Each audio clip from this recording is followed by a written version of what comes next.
Welcome to the Pretty Powerful Podcast, where powerful women are interviewed every week to share real inspiring stories and incredible insight to help women or anyone break the barriers, be a part of innovation, shatter the glass ceiling, and dominate to the top of their sport, industry, or life's mission. Join us as we celebrate exceptional women and step into our power. And now, here's your host, Angela Gennari. Thank you for joining me today. My name is Angela Gennari, and I am the host of the Pretty Powerful Podcast. Today, I am speaking with Anna Runyan. Anna is the creator of Class, the Love Your Work and Life System, and CEO of Classy Career Girl International. Thank you so much for joining us, Anna. I am excited to be here. Thank you. So she is the former corporate consultant turned entrepreneur, and her website was picked as one of Forbes' top 100 websites for women and one of Forbes' 35 most influential career sites. That's amazing. I love that. She's been featured on Fox, The Wall Street Journal, and People's Style Watch magazine. Anna was nominated as San Diego Magazine's Woman of the Year, and her podcast was named as Yahoo's 10 Best Podcasts. She helps millions of women design and launch their dream careers, businesses, and lives through her website, online courses, and social media channels. Prior to founding Classy Career Girl in 2010, Anna worked for Booz Allen Hamilton, where she spent 8 years managing a client delivery team and managed a $75 million annual U.S. Navy budget. She was certified adjunct instructor at Booz Allen Hamilton and a professor of management at DeVry University. She received her MBA from University of California, San Diego, and currently lives in Wisconsin with her husband and 3 daughters. So thank you for being here. Impressive resume. Am I hired? Yes. So tell me what got you started with Classy Career Girl, because this is so interesting. And I love the fact that you are helping women to find their dream careers. So what inspired you to get started? So I was in a career, I was doing finance in my career at Booz Allen Hamilton. I spent 8 years there, and it was one of those skills I had, finance, but I didn't enjoy it. So I found myself really stuck, and I found like I had this like creative side that was not getting out in my job. Yes. And so what happened is I was going to business school at night and I was working a day job. I was very busy. And I had a break from business school. So I had a little extra time on my hands, and I decided to start a blog and kind of start sharing what I was learning in my day job, what I wish I would have known. I worked in a male-dominated field. And so I just wanted to like share what I was learning with other women so that they wouldn't make the same mistakes that I was making and I had learned over the years. And that's where this little blog started. It did not start it to be a business whatsoever. I had no idea what was coming my way or that I would be doing speaking or anything like that. But it really was just pursuing a passion on the side of my day job and pursuing something I enjoyed, writing and helping other women. And so it's kind of just started on the side and as a side hustle and just doing something that I really enjoyed on the side. That's amazing. I love it. So, I love it when the things that you use as your like passion project, your distraction from, what you're doing on a day-to-day becomes what you actually do in real life. And that makes such a difference in just your state of mind and your state of being. So that's amazing that you followed that passion and created a career out of it. So Classy Career Girl really kind of focuses on helping women find their dream careers. How does that happen? Do you start with, how do you help people figure out what that might be and then transition into making it a full-time career? Yeah. So one of the things that we always go back to, well, first of all, I believe that everyone has an ideal career or an ideal business. So there is something out there you were born to do. There's some calling, there's some purpose. There's something that will give you meaning to your work and your life. There's a reason when you get out of bed, right? So first of all, that's what I believe. You don't have to stay stuck. You don't have to live with regrets or go to a job that you hate. So after we get past that, major belief, Right. Then when it comes to exploring, like, what is the right career for me? What should I be when I grow up? Which is, it's perfectly fine to ask yourself that no matter what age you are, not just when Uh-huh. we're young kids. Right. When you're trying to figure out what that career would be, I always ask myself and ask my clients a few questions, which is like, what could you do for hours and hours and not Mm. get bored? What would you do even though you didn't get paid? Like, what would you do in your free time? That was me blogging, right? Like, I did not get paid for that. I was doing interviews like this with other authors and experts as well. And just Hmm. learning and like soaking up knowledge just for free, like, Yeah. Yeah. because I enjoyed doing it. And so those two questions, and I could do it for hours and hours and not get bored. Another thing I always ask my clients is like, what do people ask you for help with? Oh, Because good idea. sometimes other people know what we're skilled at and excel at, and we don't even know. And so when I Yeah. think back to my time, as I was like trying to figure out what I should do with my life, people were asking me career questions and job search questions, and they were asking me to help them with their resume. And I remember Hmm. asking, or one of my best friends kept asking me like how she could get, her dream job. And so I started to Wow. clue in on those questions that people were starting to ask me as well. And then we identify like what our ideal work day is as well. Like, Hmm. what could, when you wake up in the morning, from the time you wake up, like, what's the first thing you do? If your day could go, as perfect as it can be, and I'm a mom with 3 kids, so I Right. know Right. it doesn't always go perfect, but if Right. it could, what would that work day look like? Do you want to Mm. have more freedom or more flexibility? Do you want to work from home, or do you want to work from a coffee shop, or do you love the work environment and having a team? And so just identifying before we jump on, job search sites or we update your Hmm. resume, like, that's not where we start. We start first really figuring out what that ideal career is first, what that ideal work day is, and kind of put a plan together on who you are. Most people don't do this. They just kind Right. of stay stuck, and they don't do a lot of like this self-assessment and the like looking back at yourself and your prior experiences, and all that factors into creating that career that you're going to love. Excuse me. Sorry. I agree. And that's great advice. I think that too many people look at, how much money do I need to make? Or, where is the job located? Is it close to my house? Is it remote work? And they're not really looking at what do I love? Yeah. What drives me every day. So I think that's great advice. The money Um, will come, right? Like, right. if you're in that ideal career for you, if you're pursuing your passion, something you're excited Hmm. about, the Hmm. success of the money, all that's going to come if in time. So you don't have to worry Absolutely. about that. Yes, absolutely. So right. So you're balancing motherhood, you're balancing, doing the classy career girl. You're involved with your own podcast. I mean, you've got so much going on. How do you make it all happen? How do you plan your day? Ooh, I love this question. So I'm a big planner. So if you go to our website, we have a free, I mean, we're all about planning. Like, you'll Good. quickly see I'm a planner, and I help my clients with that as well. So I Mm, do definitely plan my weeks. And so before the week starts, I know going into the week, like, what my priorities are. yeah. When I go into my everyday, the night before, I write down 3 priorities for the day as well. So I know Mm, what those like big rocks are.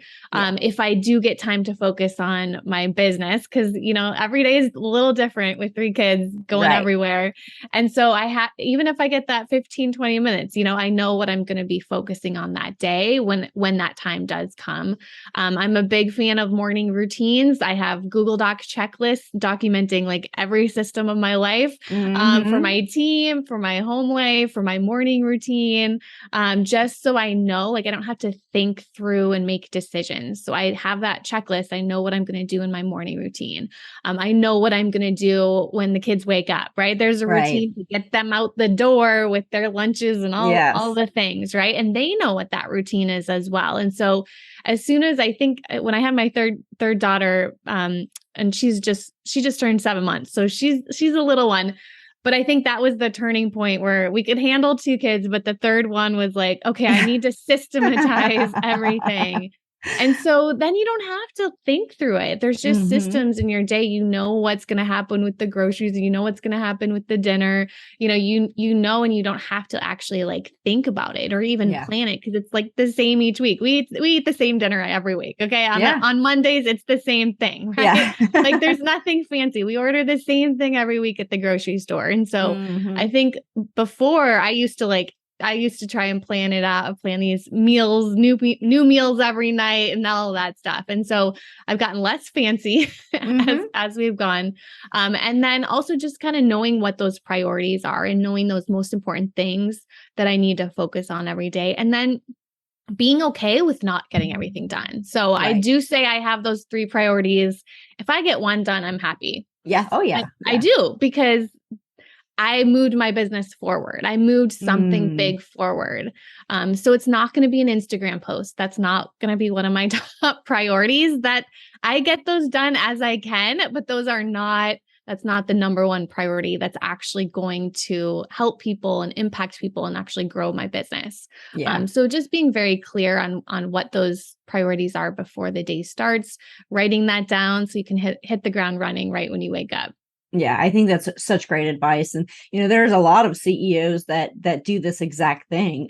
Even Mark Zuckerberg, CEO of Facebook, he's got a lot on his plate and a huge team to run and massive amount of responsibilities, but he wears the same thing every day. And he said his closet pretty much all looks the same because he doesn't want to have to think about what to wear in the morning. Like it's the same thing. And a lot of CEOs have kind of gone down that path. They neutralize their wardrobe so that it's not a deciding factor. It doesn't take them long to make those decisions because they want to save that, those brain cells, those thoughts, those decision-making processes for things that matter and are going to move the needle in their business and not the things that aren't moving the needle, And so for family, I think it comes down to, do your kids feel seen, valued, and loved? And if that's the case, they don't care what they're having for dinner, right? And they don't care that it's, that there's this routine, and that structure actually helps them thrive because it allows them to also, have fun in these segments, but count on,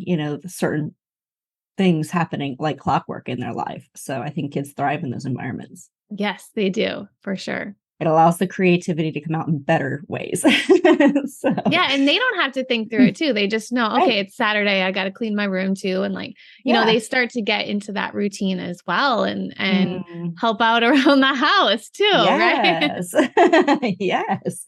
That's awesome. So what advice would you give to somebody who is putting together a resume, who's been out of the job force for a little while, who's saying, I don't really know what my dream job is. I don't really know where I want to go with this. And so what advice would you give to someone who either has been at home with their children, or taking a break to pursue some education, or taking a break to care for an elderly parent? What advice would you give someone who's re-entering the workforce?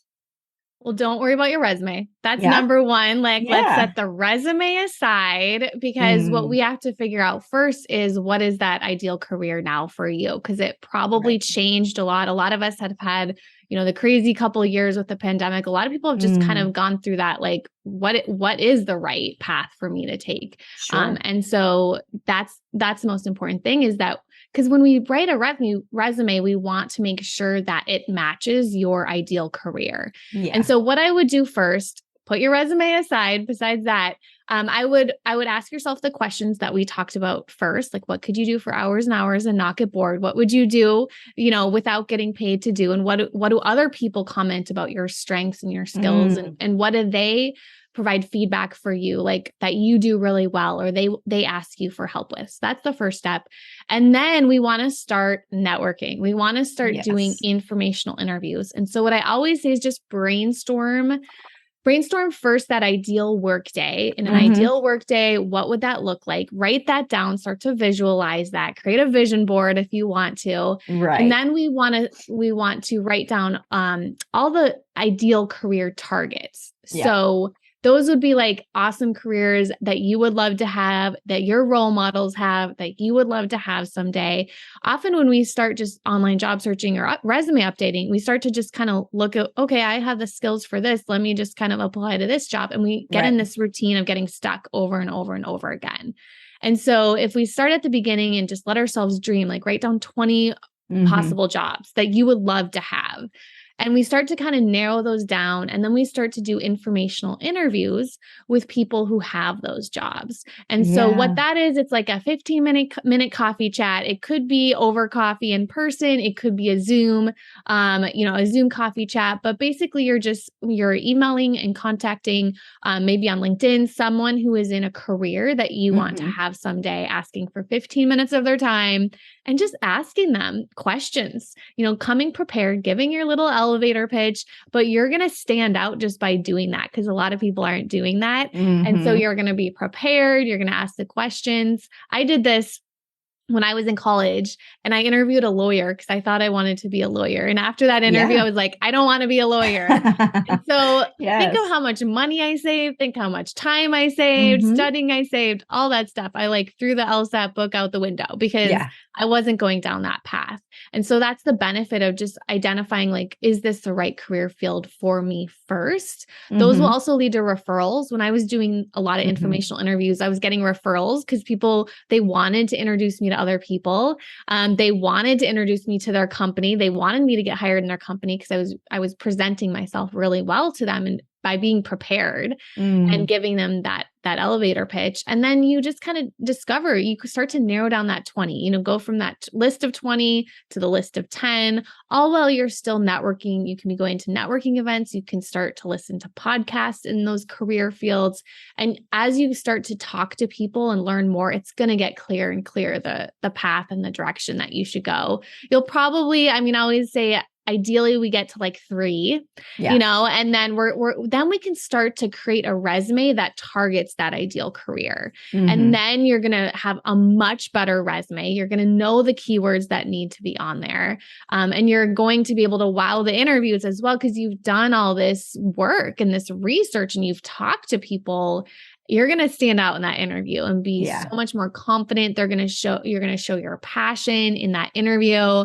And that's how my clients get their jobs, following that process. Yeah. And I think there's so much value in that, because doing the work ahead of time just gives you an edge, because so many people, it's become so easy to submit a resume for every job. Right. And so I own a staffing company and we do a lot of hiring. And so it's frustrating because, you see people who you're like, okay, today I want to hire for a salesperson.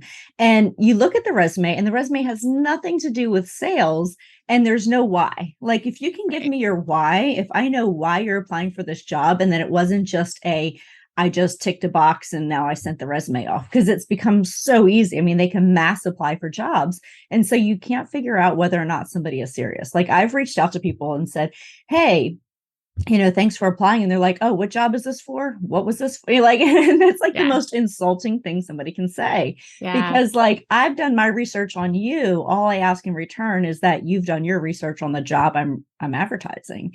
And so, that becomes, it's a big thing. So having someone do the work, or at least provide their why. Like, if somebody wants to transition from, let's just say they spent several years in healthcare, got burnout, they want to move into corporate, sales or marketing or something like that, they have a passion for, explain it, take the time to really explain to your future employer why you're making this transition, so that your resume doesn't just get tossed, when somebody looks at the resume and say, no relevant experience, gone.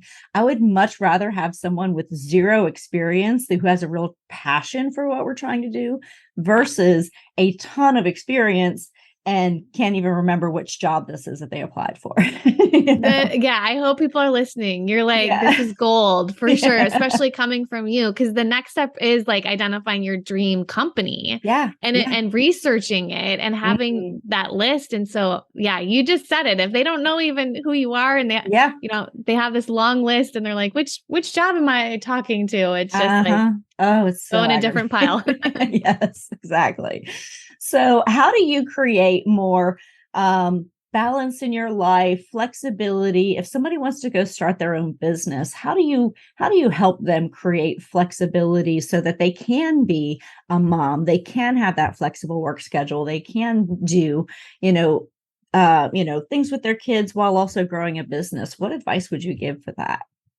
The one thing that I've always done is, and much more recently, is really tracking my time and Yeah. doing kind of time audits on my Yeah. time. Every time I'm feeling stressed or I'm burnt out or I don't have enough time, because that's something we always deal with. Like, do I have enough Mm, time?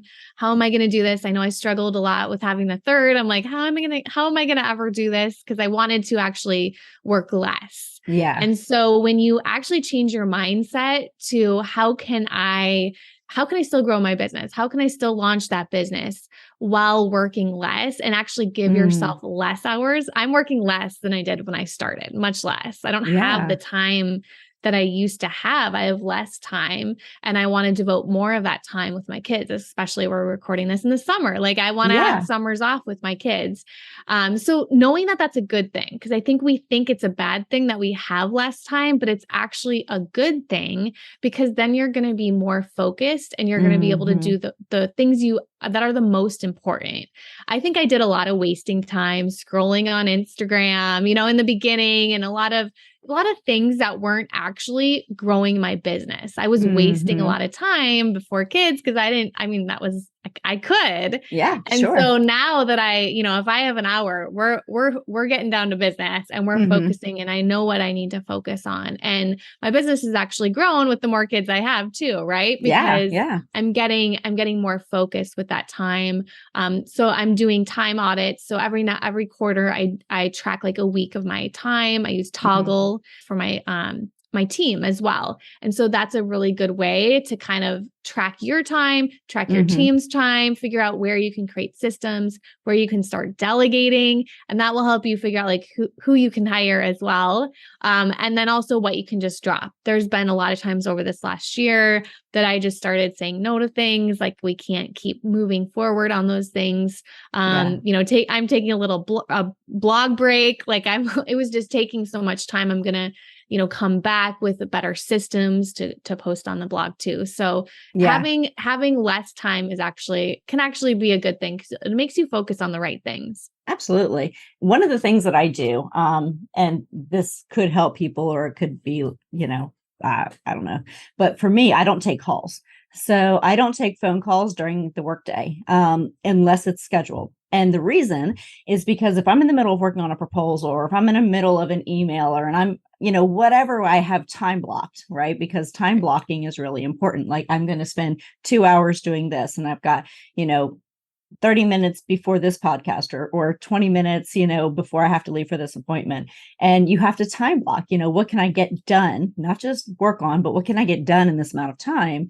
And so if I take a phone call, now it might be another, now I have to, whatever that phone call was, usually requires some sort of follow up or somebody's just calling because they're bored. They're not being productive. They're not being, focused in their work. And so they feel like they'll accomplish something by calling me. And I don't take calls during the day. And the reason is because it then will take me 10 to 20 minutes to get back to where I was as productive as I had been prior to the call. And so for me, somebody who's calling me it's a very, this is going to sound really awful, but it's very selfish on their part of like, I need this answer right now and I need you to give it to me. So regardless of what you're doing, I need you to stop what you're doing and answer my call and answer my questions. I need you to focus on me. And so typically I'll tell people like, hey, if there's something you need to discuss, let's figure out a time that we can do that. Send me an email because I can go back and check the email when I had that block of time and I can say, hey, next Thursday at 1 o'clock works great for me. Let's have a conversation. But as far as just picking up the phone in the middle of the day, rarely will I do that. And it's gotten to the point where even like my office manager will say, I'll be sitting at the desk right, in the next office and I'll hear her say, she's on a call right now. Can I take a message? And literally I'm just shooting out emails because it really is a time waster, in my opinion, is that, that time that it takes you to get refocused on what you Yeah. were doing prior to that call. So, Yeah, and monitoring your day too, and where things come up that take you off that focus Yeah. too Yep. is usually a place where you can create a system. And I love that you have your assistant. She already knows Yes. what to say to people. She's on a call, and you've Yeah. created that system ahead of Hmm. time. So it's allowing you to focus more. I love that. I love that Yeah. example. So, for me, it works just because I can. For me, it takes a minute to get focused. And then once I am focused, I need to stay in the zone, because if Yeah. I'm not staying in the zone, then I'm distracted and other things are not getting done. And then I'm not, that time block that I've just set aside for that is not getting done. And then I'm frustrated, and then my day tends to spiral. So you've just got to really be committed to that time block that you're setting aside and get focused. So whatever that means for you. For me, it's just not taking phone calls, but for others, it could be different. So a lot of people during the pandemic either pivoted in their career. They said, you know what, I don't want to be like, the biggest thing for my colleagues is I work in the hospitality industry. And so many people said, you know what, I am done with the hospitality industry. We're the first ones to get, hit when there's some kind of recession, pandemic, we suffer, and so a lot of people left the industry altogether when airlines and hotels and event management companies, they all started laying off their employees. A lot of people left for good. So you had that happen, and then a lot of people went and started their own businesses. You had a lot of people during the Great Resignation that said, I don't think I want to do this corporate thing anymore. I don't want to be on Zoom calls every day and in these endless meetings, and this is not what I want for my life. I want to do something I enjoy. So what advice would you give to somebody who's now going down the path of, they're in that Great Resignation time period and they want to pivot? And you talk a little bit in your blog about saving up money and getting prepared for that next step. So what does that look like when somebody wants to really make a major life change and a career change? What does that look like? What kind of preparation will they need? Yeah. So one would be identifying like what that ideal career is, what Right. that ideal business is. So that's like number one that we need to go through. And then yeah, you mentioned it. I mean, getting out of debt, having that big savings, like, and it doesn't have Hmm. to be a big savings, but having a savings plan will Right. help you, because then you don't have to worry about money. You can kind of make decisions based off your passion and what you really enjoy doing. And the money, like I Hmm. said in the beginning, like the money is going to come, but we do have some time, right, where we may need to do things that aren't going to generate the massive amounts of money that you want to pursue in your career as well. Yes. So yeah, looking at your savings, I always say like 3 to 6 months savings. Like you definitely want to have some savings before you quit that job, you make the Hmm. leap. From my example, like I had built up that side hustle on the side so that I knew when I did make the leap, I had that audience. I had, people that were interested in my products and my Yeah. services. I just needed more time. So I'm Hmm. always going to recommend like work as long as you can at that job. I'm not a Yes. like, just go quit, because it really did benefit me to be working it on the side in the Hmm. nights, on the weekends. So I really got to the place where I like could not grow it anymore on my own. I had a virtual assistant who was in the Philippines, and so she was working on my business when I slept. And so I was kind of just doing everything that I could on the side of that day job, so that when I did quit, I was very confident. Obviously there was a lot of fear associated with quitting your nice fancy day job with a steady paycheck. Sure. But I had faith, and I knew that I could solve a problem. And so I think that for sure, if you want to start a business or even pursue another career, you have to figure out what that problem is that you know how to solve, and really know like who your ideal client is or who your ideal company is that you can solve that problem for. And if you're very confident in that, and if you know that your product works, which is what I Hmm. knew when I quit, I knew my product works. I knew what my passion was. I knew what my mission was. And so that will carry you through my why as well. You mentioned that in the beginning. That Hmm. was a really good point. Like if you know your why, it's going to be challenging, but that's going to carry you through those hard times as well. Yeah. And your clients and customers are going to be attracted to that passion and that why. And like, that's what's going to make you stand out from your competition as Hmm. well. And so having that in place and like, building that up on the side for me was really beneficial. but yeah, and then I love the like just kind of getting in a community of other people who are doing similar things as well. So if it's Absolutely. entrepreneurship, get in a community of entrepreneurs because not everyone thinks like us. Like Mm-hmm. it's an Mm-hmm. interesting we really need other entrepreneurs to support us and to help us because other people will think we're completely crazy for Absolutely. doing what we're doing. Yep. Like you are crazy. Like I don't know what you're doing. You're just Yeah. gonna I'm just gonna watch. And then, a few years later, they're like, wow, you did it. Yeah. Yeah. Well, And and so I agree with you. And you'll get the, maybe you should get a real job kind of yeah. comment a lot, right? So, yes. Exactly.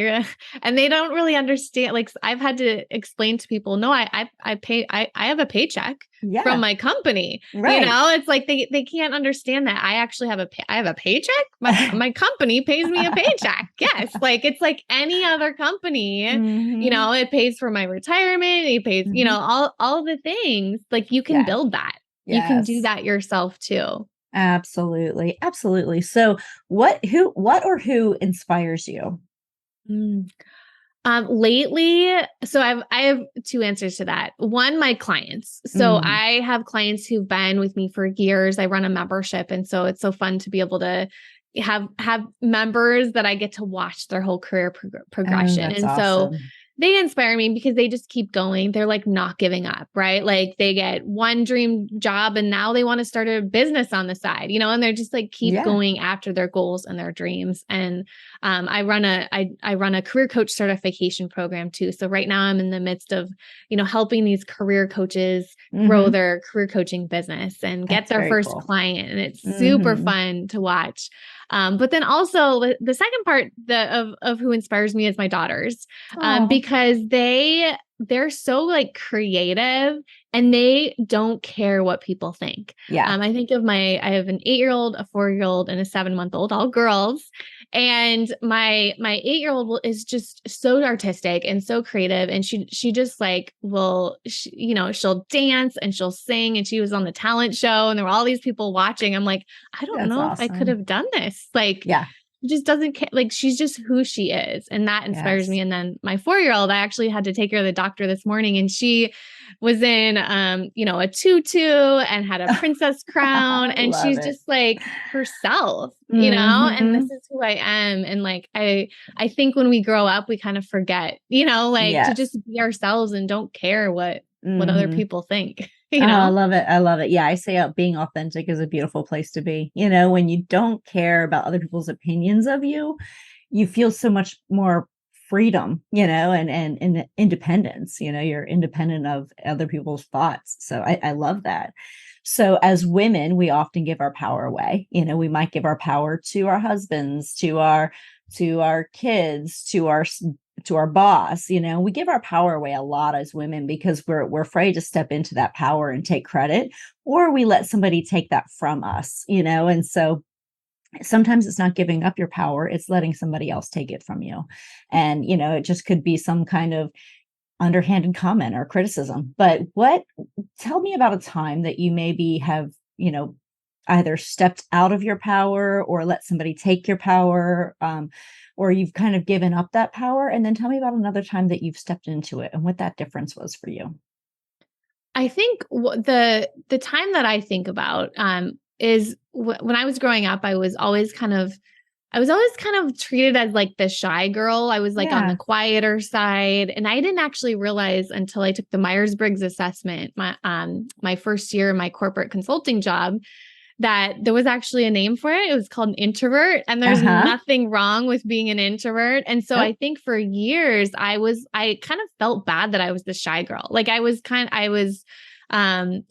wasn't the one to raise my hand in classes. And like, Yeah. I kind of just got a lot of comments like that I was shy. And I hate that now. Like if someone says that to my daughters, I'm like, no, like we're not going, we're not going Yeah. there. Yeah. Because what I learned is I'm an introvert and there's Hmm. nothing wrong with introverts. There are so many benefits. I wrote a 15 reasons I'm glad I'm an introvert blog post up many years ago because there's so many like benefits. And I think I've used that now in my business. Like even just right now, doing one-on-one things Hmm. is like my thing like Yeah. this, right? Like And there's ways that you can use, being an introvert to your advantage. You're a really good listener. Yeah. You can do even as a business owner, I didn't think that I could start a business because I was an introvert and I thought it was only for extroverts. Yeah. Because you had to be out networking and all those things too. So going back to informational interviews, that's the one-on-one. And that has always worked like really well for me. You don't have to go to a big networking event and talk to every single person there. When I go to a networking event, I just try and meet one person and then I'll just like hang out with that one person. I'll just talk to that one person. I'll get to know that one person. And if it turns into two, or if she introduces me to someone else, that's great. Yeah. But you don't have to be the life of the party, to succeed in your career or your business. And so that helped me. When I learned that, I started just to be more of myself. Yeah. And I think that's when I was like stepping into like really who I was, and sharing sharing who I am and sharing my thoughts and putting it out through writing. And I think that's where the blog came, right? Because I wasn't like, I'm going to raise my hand, call on me. I'm going to tell you everything I think. But when I started to learn that I'm a writer and I like to write my thoughts, and that's where things come out a lot more naturally, then I think that's when I really stepped into who I was. Yeah. Oh, that's beautiful. Yes. I know so many introverts who are amazing writers because they're able to take their time and put their thoughts into writing versus having to speak in front of a crowd or tell people in a big group setting how they feel, because I think introverts are very thoughtful and very insightful. And so when you have the time and the right method, you can really inspire a lot of people. So amazing. I love it. So what advice would you give to your 18-year-old self? This is a good one. I would say, do it for you. Don't do it for anyone else. And so really like paying attention to your intuition, your why, your voice, and then just knowing that it will work out. It's not going to work out if you try and do it for other people. I think I got into a career because I wanted to make other people happy and, kind of do things for other people. And once I started to do the career that I know I was born to do, and I did it for me and not trying to be like anyone else too. I mean, I don't think no one could create what I've created. No one could create what you've created. And I think there's all this, like, there's so many people on social media that you like kind of are following and seeing what they're doing. And I think that's a big mistake too, is just to try and do things like other people rather than just kind of put those blinders on, do what you're meant to do and follow your intuition and like kind of what speaks to you, what excites you too. When it comes to growing your business or marketing your business, we don't have to do Facebook Lives every day, right? Yeah. Like we do what feels natural to us, and that's how your clients are going to find you too. So yeah, just knowing who you are, and just being okay with that, not trying to be like anyone else. I love it. Absolutely great advice. All right. So last question. So what do you wish more people knew?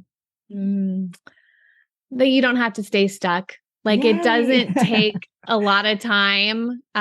You don't have to live with regrets and be like, I wish I would have done that someday. And, really there is that career that you were born to do. If you're feeling stuck or if you're feeling not challenged or like you're not reaching your potential, it's probably time for a career change. So I just see so many people stuck and unhappy in their lives. And, that's why I do what I do. Yeah. Oh, I love it. That's incredible advice. And you're right. I mean, you don't have to stay stuck. There's so many options. And I think we get stuck in our minds and then we just stay there. So, well, thank you so much for your time, Anna. I have really enjoyed this. This has been great. And I know our audience will benefit so much from all of your great insights. So thank you so much for taking the time to Thanks for having me. Pretty Powerful podcast. And for our audience, if you want to check out Anna and the things that she's doing and all the cool amazing advice that she can give you, please check out prettypowerfulpodcast.com, and she will have a whole profile on there that you can